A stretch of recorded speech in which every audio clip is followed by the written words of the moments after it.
Hi hello வணக்கம் welcome back to our channel. என்னோடய ஸ்டைலில் இறால் கிரேவி எப்படி பண்ணலான்னு பார்க்கலாம் வாங்க. ஃபர்ஸ்ட் இறால் நல்லா க்ளீன் பண்ணிவிட்டு அதுக்கு மசாலாஸ் எல்லாம் ஆட் பண்ணிக்கலாம். என்னென்னு பார்த்தீங்கன்னா, ஃபர்ஸ்ட் மஞ்சத்தூள், கரம் மசாலா, இஞ்சி பூண்டு பேஸ்ட்டு, சால்ட்டு, சில்லி பவுடர், கொஞ்சமாக தண்ணி ஊற்றி நல்லா மிக்ஸ் பண்ணுங்கள். ஸோ மிக்ஸ் பண்ணிவிட்டு ஃப்ரிட்ஜில் 1 மணி நேரம் நல்லா ஊற வைங்க. இது ஊறினா தான் நல்லா டேஸ்ட்டாக இருக்கும். ஸோ அதுக்கப்புறம் என்ன பண்ணுறீங்க அப்படின்னா, கடாயில் எண்ணெய் ஊற்றி பெருஞ்சீரகம் போட்டுக்கோங்க. வெங்காயம், கருவேப்பிலை, பட்டை மிளகாய் இதெல்லாம் போட்டு நல்லா ஃப்ரை பண்ணுங்கள்.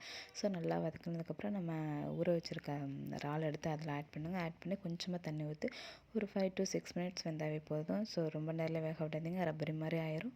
ஸோ இது ஒரு 5 to 6 மினிட்ஸ் போதும். நல்லா மிக்ஸ் பண்ணிவிட்டு வேக விடுங்க. அதுக்கப்புறம் லாஸ்ட்டாக பெப்பர் கொஞ்சம் போட்டு, பெப்பர் கொஞ்சம் தூக்கலாகவே போடுங்க. பெப்பர் கொஞ்சம் போட்டு மிளகுத்தூளை போட்டு இறக்கி பாருங்கள். சூப்பராக டேஸ்ட்டாக இருக்கும். ஸோ இதே மாதிரி செஞ்சு பார்த்துட்டு எப்படி இருக்குன்னு கமெண்ட்டில் சொல்லுங்கள். உண்மையிலேயே செம்ம டேஸ்ட்டாக இருக்கும். குழந்தைங்களுமே ரொம்ப விரும்பி சாப்பிடுவாங்க. ரொம்ப டேஸ்ட்டாக இருக்கும். அவ்வளோவா இன்க்ரீடியன்ட்ஸ் இல்லை, பட் நல்லாயிருக்கும். இதே மாதிரி செஞ்சு பார்த்துட்டு எப்படி இருக்குன்னு கமெண்ட்டில் சொல்லுங்கள். Okay, bye, see you tomorrow.